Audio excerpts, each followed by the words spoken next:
3 Count Thursday is sponsored by Arena Eats.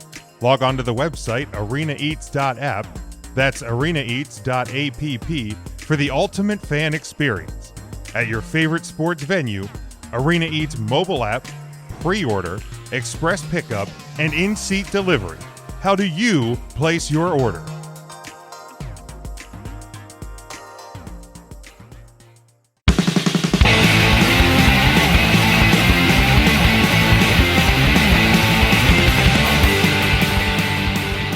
Before we get to the normally one of the other weekly segments, there was obviously an event last night, TNT, that I want to make sure that we get to and give it its time.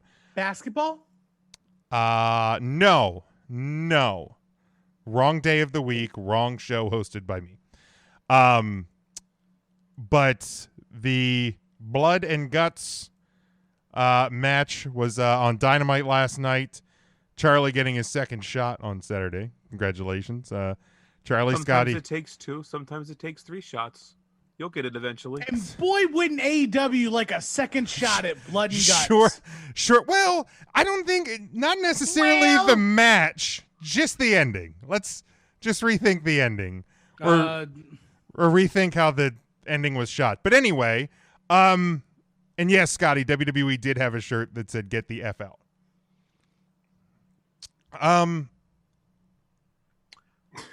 Jim was licking his chops, wetting his shit all over this. First thing talking about AEW. That's bumped up to the first hour. Unreal. I mean, right after on this day, before Wrestler of the Week. Right? Let's get right at it. Let's get the fucking shovels out. I mean, does anybody want to start giving their thoughts with Blood and Guts? I think you should. I also think you should. You're already full screen, buddy. Go ahead. The match itself, the whole show I didn't think was bad, but it once again, it's a heavily promoted event by AEW that the ending was a fucking dud.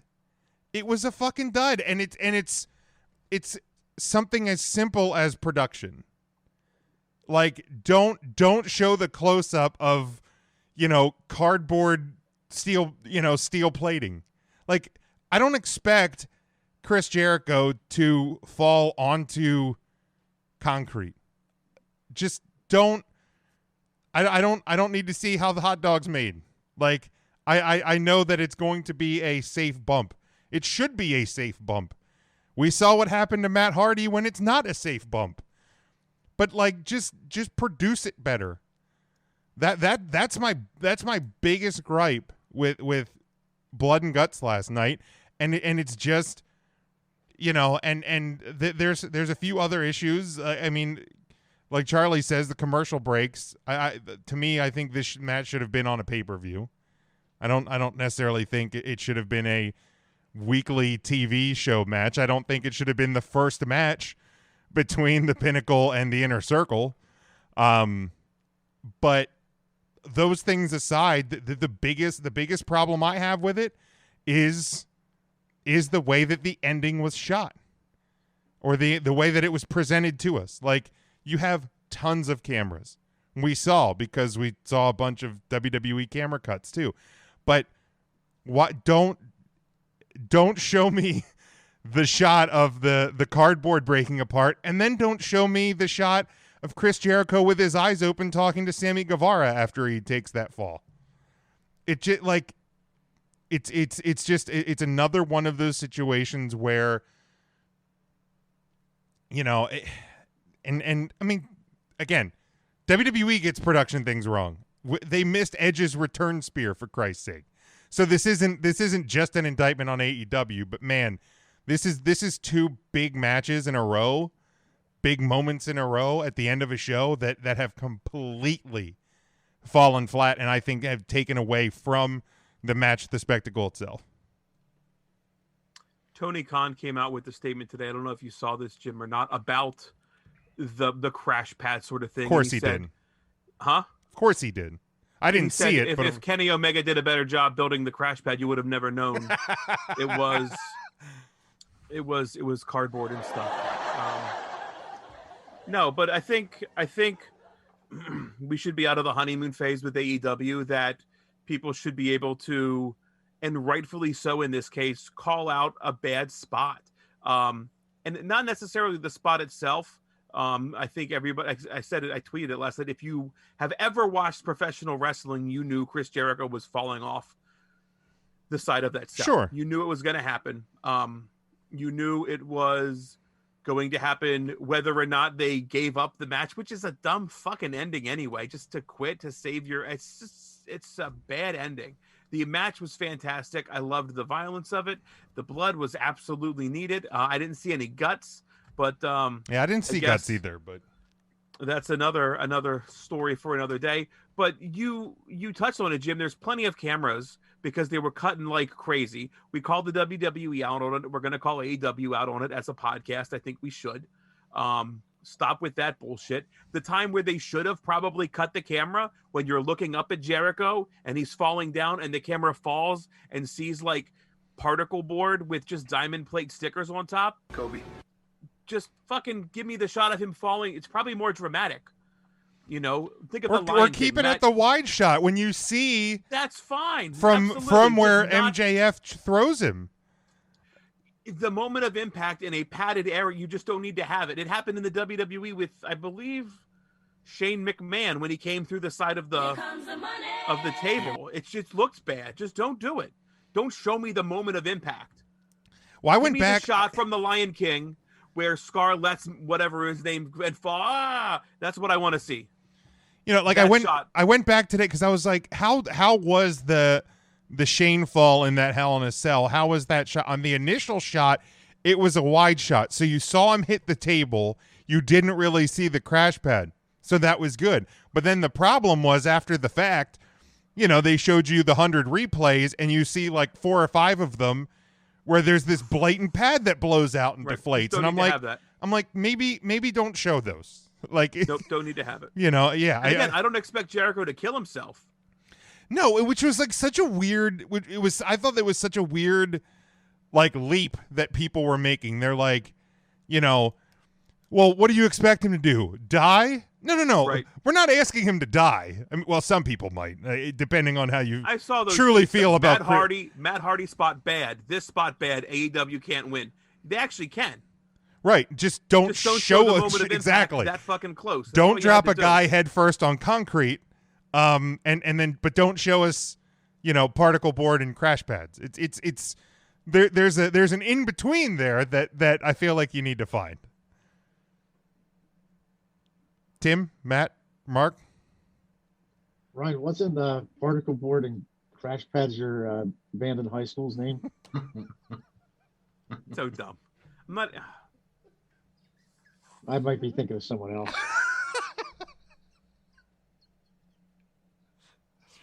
Do you want to get this back on the rails, Matt, or should I? I mean, the main thing I will say, big draw for AEW last night. And to steal a line from my good friend Jim, you're all talking about it. It's on the tip of everyone's tongue. That's kind of what AEW really needs at this point, because they are, like Ryan said, it's the honeymoon period's over. So they need people to talk about them. They need people to watch them. So, you know, sometimes, you know, pulling back the curtain a little bit is going to get people talking more than just a 5-star match will, unfortunately. You know, take it, you know, the whole Bobby Lashley storyline with Lana. Bobby! But, you know, it brought a ton of eyes onto the product. This is probably going to bring a ton of eyes onto the product again next week, in my opinion. I think that they did enough with having a good match and then having that weird finish again, similar to the fireworks bonanza we were supposed to get. It got people talking, and it should have been in a negative way, but I think it enhanced people's interest next week to see what are they going to do. Yeah, I mean that's a good point. I mean, I can't deny that people are talking about it. So, you know, mission successful there. Absolutely. Over 1 million viewers too. I believe they won the night. So it's a good thing for AEW. probably not what they had in mind, but I think that, like the saying is, any press is good press. They're going to take it and run with it. So they can possibly swing this in their favor. And they to their credit, they usually do a pretty good job when they come off of something that doesn't have the best ending, doesn't have the best result, doesn't come across the way they want it to. They have done a pretty good job the next time out to produce something pretty well. How many times can you get away with that? I guess we'll find out. But yeah, they won the night. If you're talking pure numbers, they were up from last week. Now, last week was, of course, the presidential address, which drew tons of eyes. So that definitely played into that. But fake news. It was up 18%. Don't be rude. And the first time that it actually won the demo. So yeah. So good for them. Much like WWE, I think AEW has shown that they have a very good damage control crew. So the fact that they take this head on, they attack it pretty quickly. We'll see what they do with it next week, but I think they have a good track record of taking these lackluster finishes, taking the fans' disappointment, and just roping them in even more, like well, wait till you see what we do next kind of thing. Do they want to get to the point where people are kind of watching just to see like how dumb or how bad it is? No, but I think that they're slowly rectifying their mistakes as they go through. I'd agree with that. Tim, thoughts? So, as the resident WCW kid, I'm completely enthralled with everything War Games. So, War Games! War Games! War Games! War Games! Sorry, Mr. Regal, I didn't know. It's okay, you'll forgive me. God, can you warn somebody next time before William Regal just pops off? No. Say it again, see what happens, Tim. So I'm a big Blood and Guts fan. Blood and Guts! Blood and Guts! Blood and Guts! My problem with the show or the event, the match, the movie, Blood and Guts, is the same song and dance we've had with AEW since their first event. It always seems like there's something production related that takes away from the good work that is done by those involved. Kobe. To me, this shouldn't have been on television. All of the commercial breaks were backloaded into the second half of Blood and Guts. Mm-hmm. They went to commercial 3 times between Wardlow entering the match. He was the 7th of 10. Who? And the end. Yeah, I know. The big guy, the big guy with hair on the white squad. The white team, big hair guy. Big guy. Big. He was 7. Kind of looked like Fake Diesel a little bit. Wardlow wishes that he would be in the same breath as Kevin Nash. That's true. Wardlow wishes he would be in the conversation with Fake Diesel.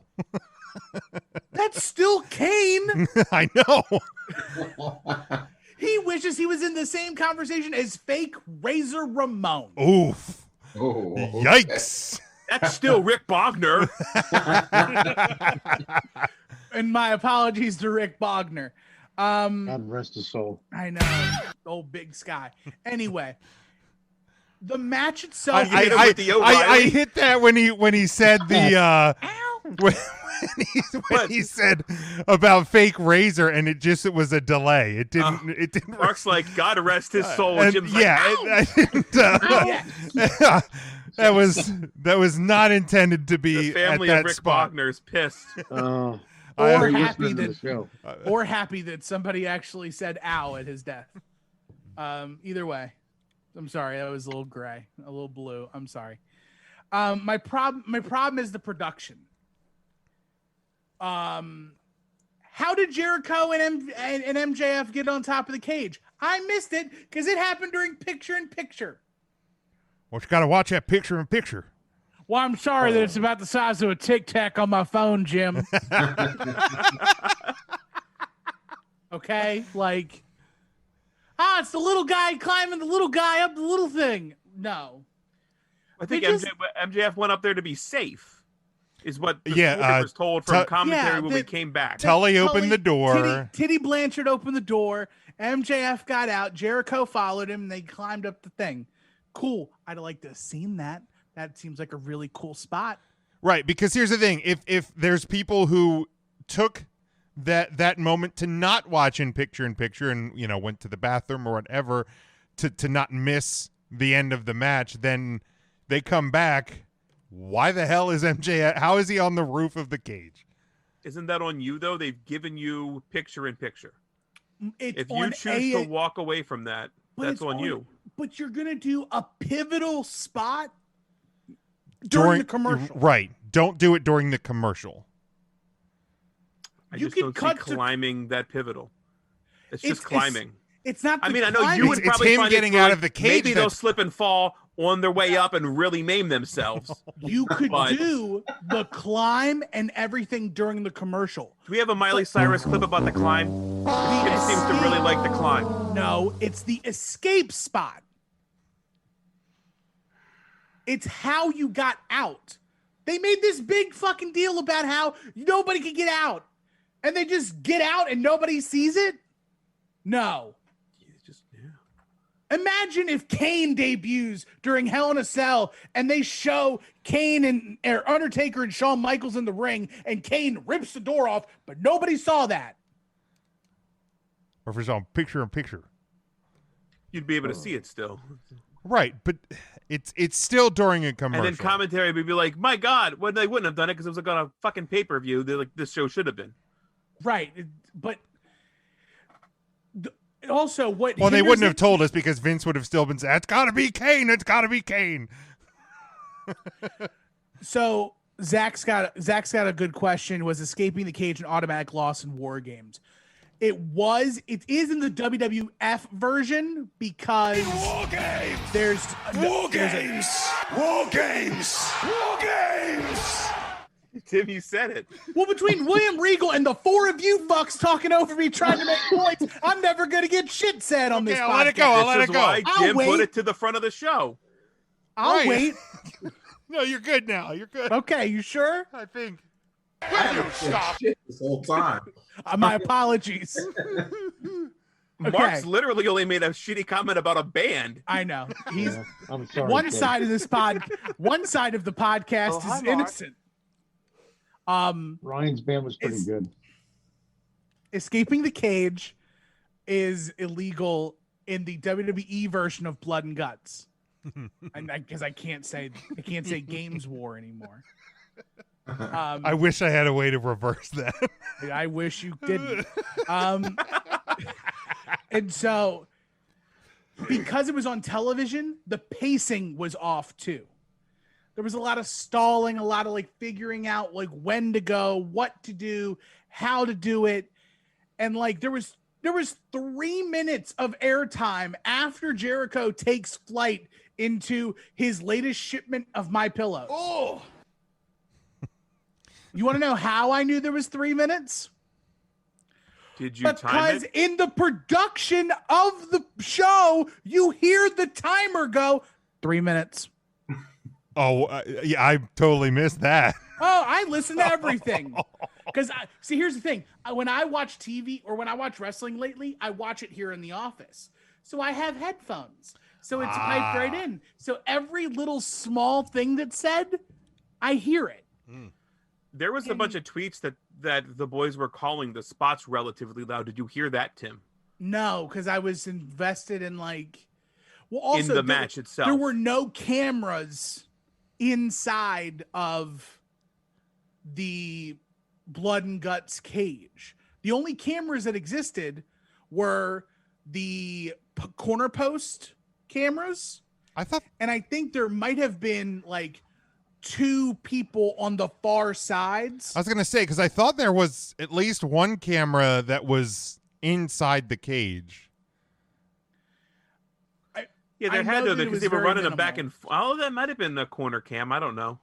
I'd have to look Yeah. at the establishing shot that they probably never gave us. They did not. But the entire like visual of the finish really leaves me flat, and it's just unfortunate that it's like it's still production woes over and over again with this stuff. And like WWE misses some things, but they've missed some things over 40 years of over 40 years of doing this on television, and AEW has had the numbers skewed, more misses in a shorter time frame. Like Edge missing Edge's debut spear is a lot more forgiving in a Royal Rumble than watching Chris Jericho go through diamond-plated wood onto a literal pile, like a literal beanbag chair. Yeah, I mean, I'll agree with that. It's still one exposes bad production, the other actually exposes the spot, the magic. Really, it does. Sure. And when you compare it to the exploding ring, and we talked about, I think Matt mentioned that they have a cleanup crew.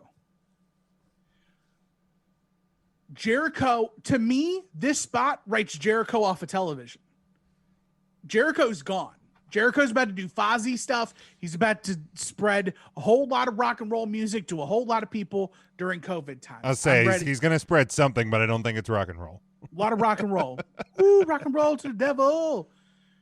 So, of the people still left in the angle, who is going to be the Eddie Kingston and John Moxley who could talk their way out of a bad situation and make it believable? One of the two, Santana or Ortiz, the one that got stuck between the ring and the cell. Okay, cool. That guy, that one did. He would be the one. I mean, it's not going to be Jake Hager. You sure about that, Jim? It's got to be Sammy Guevara, right? Guevara's the guy that threw in the towel, essentially. Right, he's the surrenderer. Right. Yeah. Well, is that even a way to lose? Can you actually lose? It's submit or surrender. Right, which Yes. when they said that at first, I was like, isn't that the same thing? No. But then and then I thought about it, I was like, no, I guess not. You could just you could. So pinfall was not an option. No. Correct. And that is their traditional Games War rules. Right. Okay. Yes. You are to either give up or somebody gives up for you.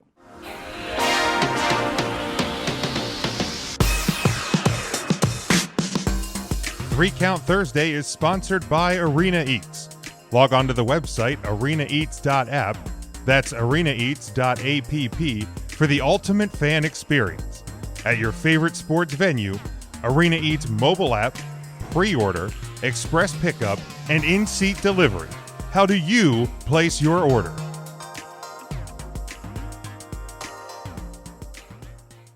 No, Jim, I'm going to say Games War a lot here talking to Tim for the next moment. So just bear with me. I'll let you hit your sounder at the end. Okay. As a WCW guy, were you at all put off that last night's match was blood and guts, but kept referring to like Tully in the very first ever blood and guts match? Calling it like Dusty's creation. This is Dusty's creation, when in fact Dusty's creation really was War Games. They just can't say that on their program. War Games.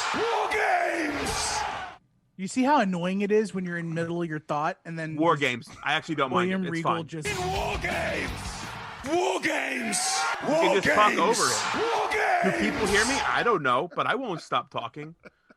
You sound like William Regal. When he says War Games? That's the That one. I sound what I sound like, I suppose. War Games. How do I How do I know? Games. So it's like, as a this is now my WCW least favorite guy, Yeah. that like bother you that they kept calling Dusty's creation the old WCW WG Blood and Guts and referring to it as like a continuation of Dusty? The structure was Dusty's. The structure of like the idea of two rings. What they do for Blood and Guts is Dusty's creation. Two rings surrounded by a cage with a top on it, with the rules being submit or surrender. The match can't end until everybody's in the ring, and then it's the match beyond. Instead of you can't, but they don't even have the rights to the match beyond. Right? What did they call it? All Out Assault. The All Out Assault. And so the names are WWE property, but the idea, like the concept they had, was Dusty's. But it's kind of weird. It would be as if the XFL had their big game and they referred to the first ever big game where the Green Bay Packers won. Well, like if somebody on It's like a still coaching football, staff it's still of this, but we're talking about the very first Super Bowl and not the very first big game, but it's the same thing, kind of. right, like, but I think from a commentary standpoint, like if you know, somebody who had played in the first Super Bowl was on the coaching staff or front office staff of one of the XFL teams in the championship, and they're like, you know, so and so was in the first XFL championship.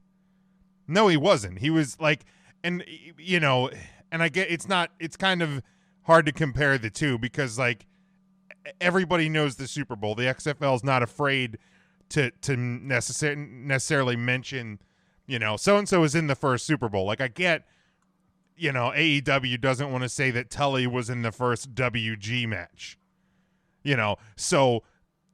But I don't like them saying that, you know, he was in the first Blood and Guts. They could just say something like he's had history in this type of match.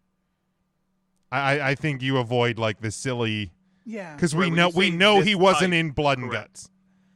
Just don't. What an awful name, Blood and Guts. I think we said this last year too before they terrible name for a year, but awful shirt. But we also didn't even know what Blood and Guts was going to be. I think we all assumed it was WG, didn't we? I didn't. I don't think that they got to the point where they announced what Blood and Guts was. They didn't announce the rules, I don't think, until yesterday. If I'm correct. That's a good build. Which is fine. Like, I'm glad. Like, every wrestling promotion has their own version of something WWE does. Yeah. Like, it's not. Sure, and I'm not even saying the WWE is like the first to do WG because clearly they're not. No. Yeah. George Carlin had a great bit comparing like football and baseball. And I feel like that's the difference between like War Games or Blood and Guts. Like there's just a difference. War Games!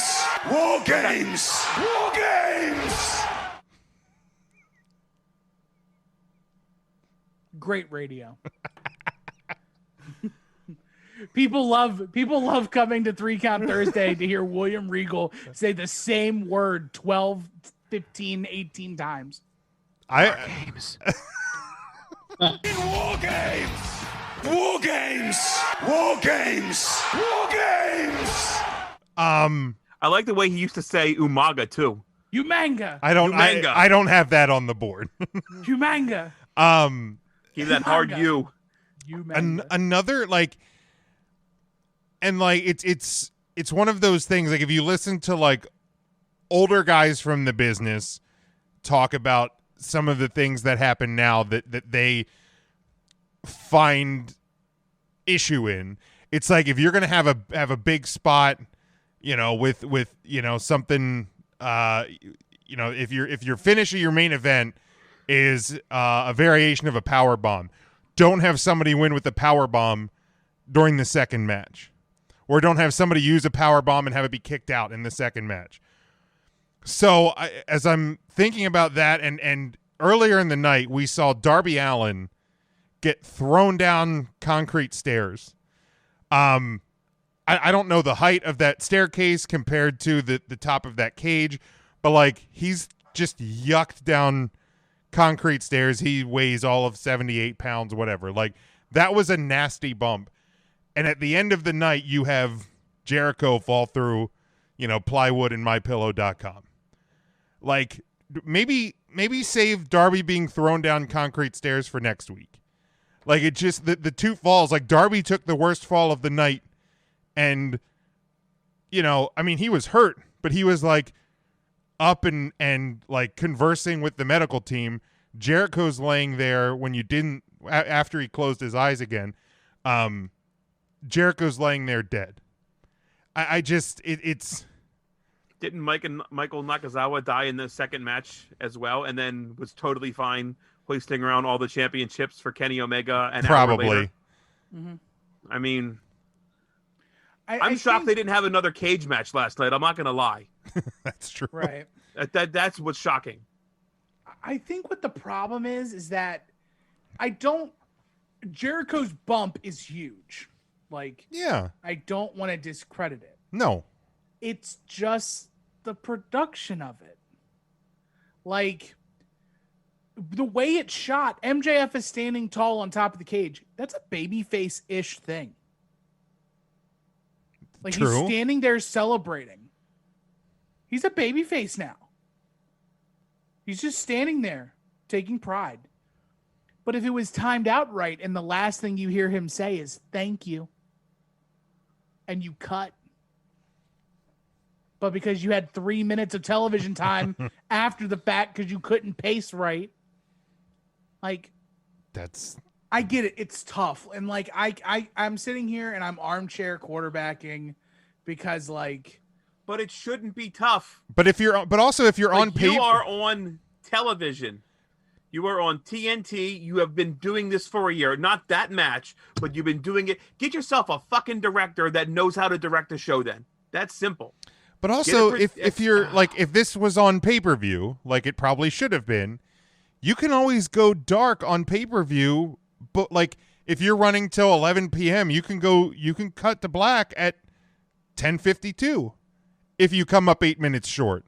I mean, but what else you could do though, for those 3 minutes, is if your production team is worth a doggone, you could have highlights of Blood and Guts, and you could have the voice of wrestling, Jim Ross. I got it. And the voice of Turner Sport, or the voice of WCW, Tony Schiavone, and Excalibur lay out what happened and sign off, and not see Dean Malenko talking to Chris Jericho because they're best friends.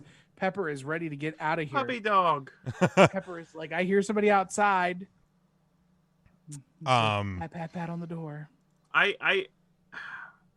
This bothered me last night, and it's the first time it really's bothered me. I'm over having like a gimmicked commentator wear a mask. And I know it's Excalibur's thing, but I don't know. Bothers me anymore. Why? I don't know. And I get like Jerry the King Lawler didn't drop the King gimmick when he moved to commentary. I don't know. It just bothers me. I mean, I just feel like it shouldn't be. I feel like commentary shouldn't be gimmicked. Backstage announcer shouldn't be gimmicked. Your ring announcer shouldn't be gimmicked.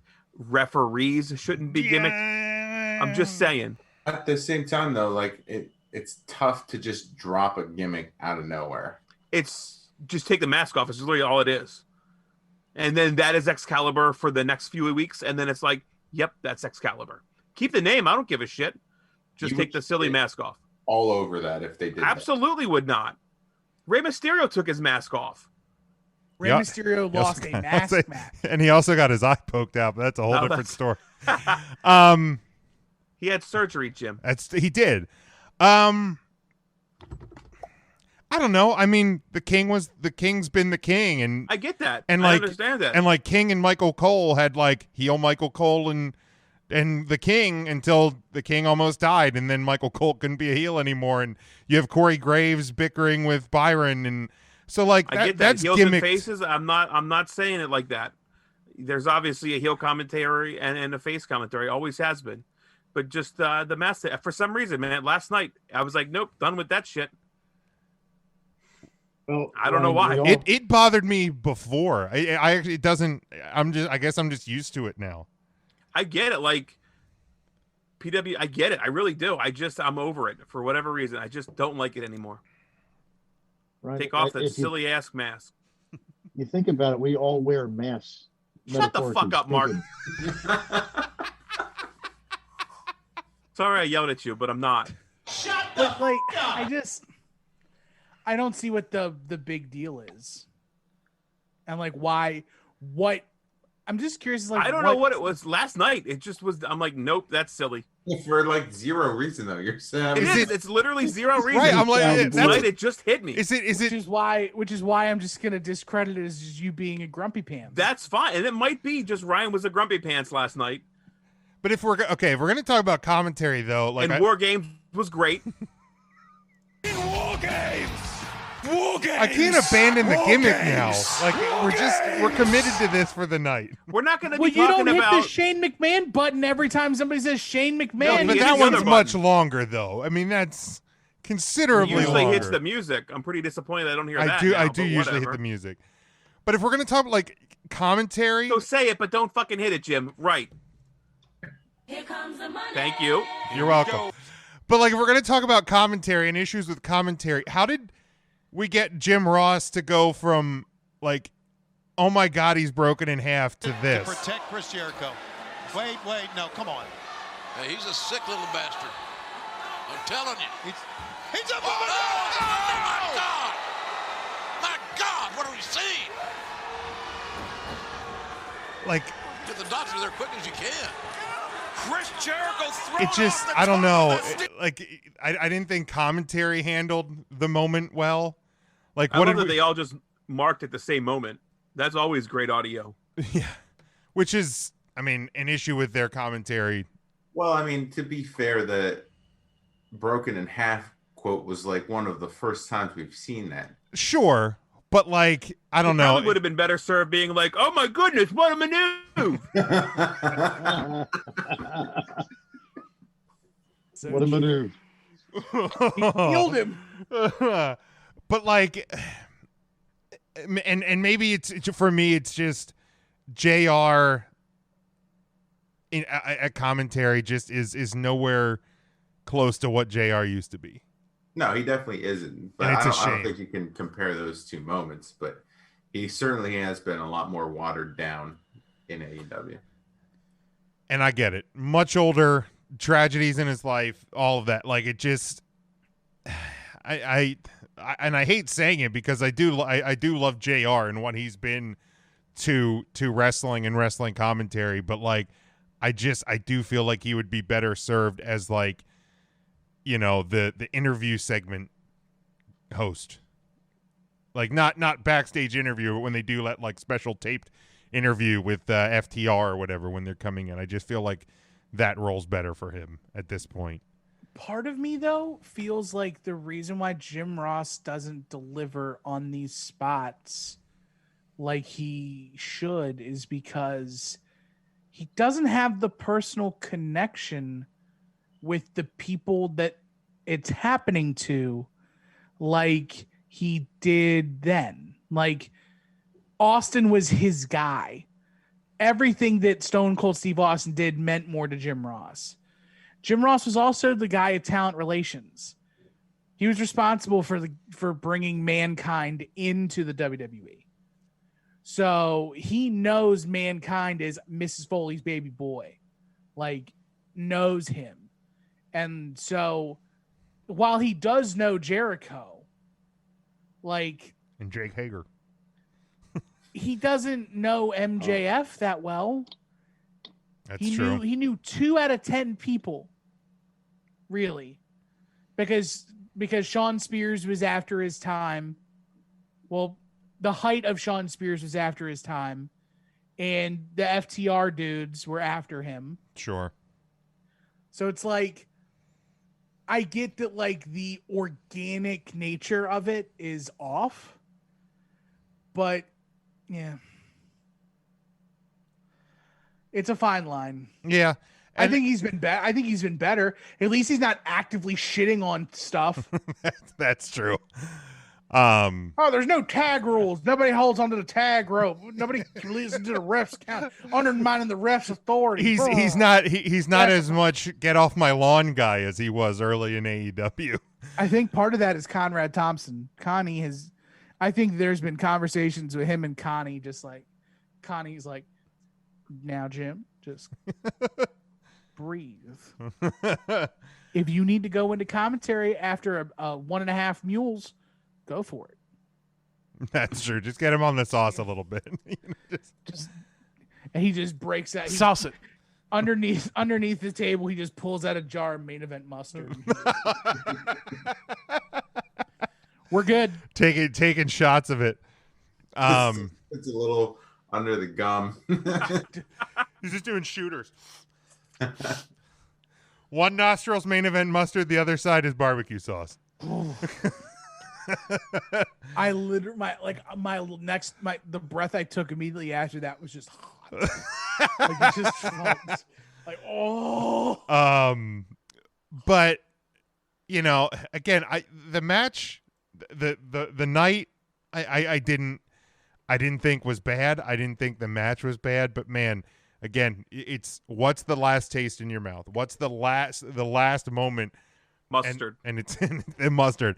And it was a dud. Like it I saw people saying this was the best like double ring cage match we've ever seen. I'm like, it wasn't even the best one in the last motherfucking year, man. Like, I get it. Like AEW is the cool new toy, but like it's okay to not mark over it all the time.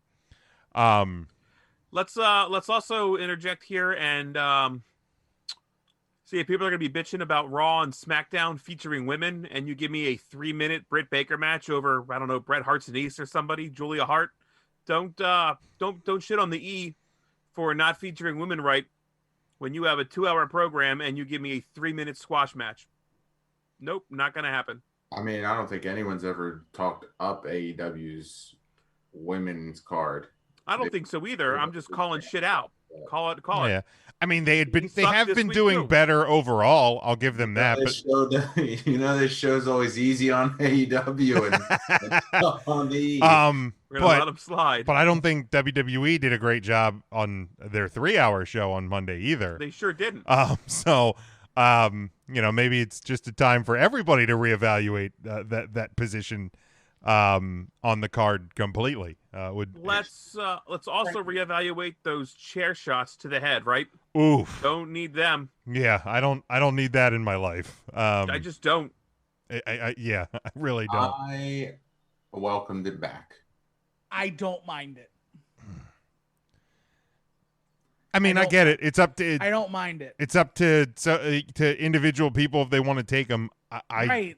I'm not a fan of seeing Benoit didn't mind it either. Every night. Benoit's wasn't necessarily chair shots to the head. It was him using his head as a weapon for 20 years coming off the top rope. That was probably it. Yeah, I mean, a chair shot to the head, like in a spot, is going to mean a lot. I don't want to see it constantly every week, but there's ways around like that. I think they can pull off chair shots these days. And there was 2, right? And neither of them were unprotected. I feel like there was more than 2. I'd have Sammy to go back took and one and he watch got the his match. hands up. I think 10 in the took second one. ring. 10 took one. Sorry, not 10. Right before he was taking apart the ring, or right after.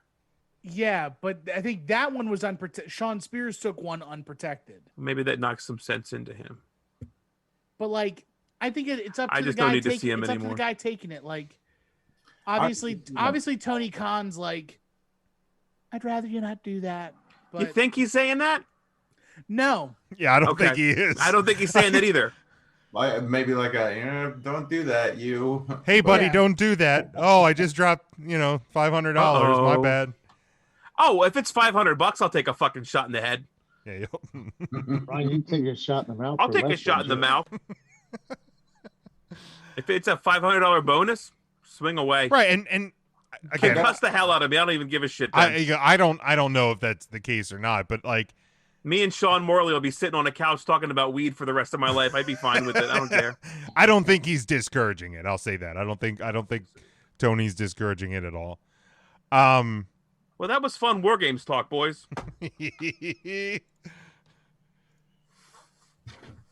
War Games! There it is. War Games! War Games! War Games! The pause made me want it more. That's good.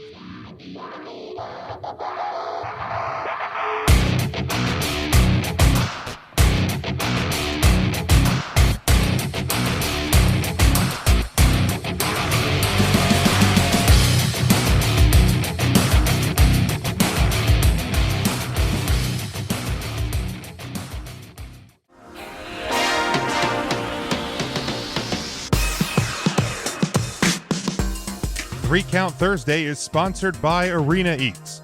Log on to the website arenaeats.app, that's arenaeats.app, for the ultimate fan experience. At your favorite sports venue, Arena Eats mobile app, pre-order, express pickup, and in-seat delivery. How do you place your order?